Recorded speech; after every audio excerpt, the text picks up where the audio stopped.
Aqui está um dos homens mais requisitados na história do cristianismo. Eu estou me referindo a Saulo de Tarso, um dos maiores apóstolos do Novo Testamento, fundador da teologia sistemática e escritor de uma das epístolas mais apreciada pela teologia moderna, Epístola aos Romanos. Segundo a tradição judaica, a qual ele mesmo viveu, ao completar seus 13 anos de idade, ele passou por uma cerimônia chamada de Bar Mitzvah. Era a cerimônia que todo judeu, que a partir dos seus 13 anos, ele seria responsável por seus próprios atos. Era a cerimônia da maioridade judaica, e a partir dali, ele seria considerado um homem em toda a sociedade, mesmo tendo seus 13 anos de idade. E era a partir dessa idade que todo judeu passava a frequentar as escolas rabínicas para estudar a lei, o Antigo Testamento, a Torá, os profetas. O apóstolo São Paulo passou a estudar o Antigo Testamento e se destacou tanto por sua inteligência, que acabou parando em uma das 3 grandes maiores faculdades teológicas que haviam em sua época.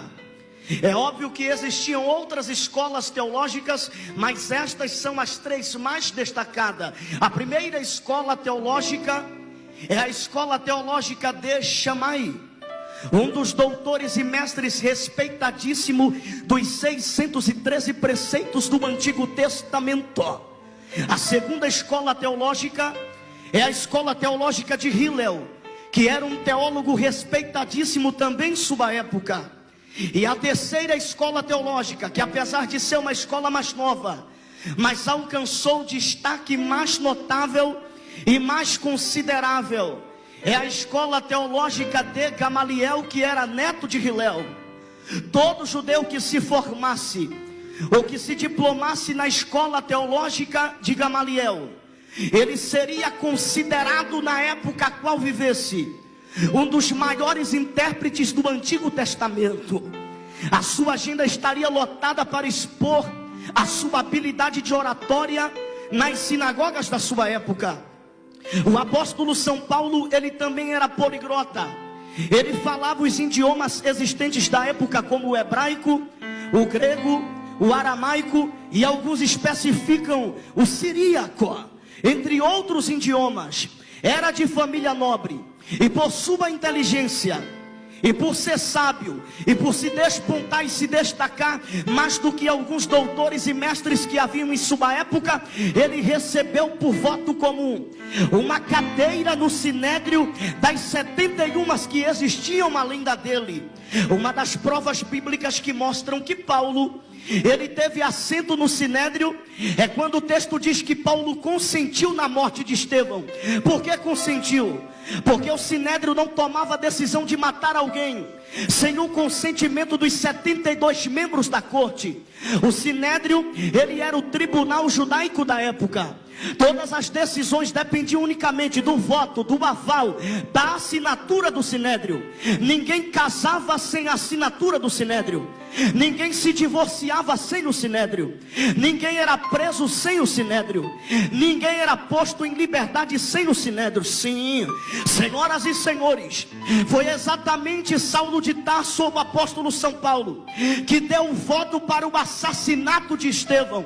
Senhoras e senhores, foi justamente o apóstolo São Paulo que no período anterior à sua convenção, que deu voto para a crucificação de Jesus Cristo.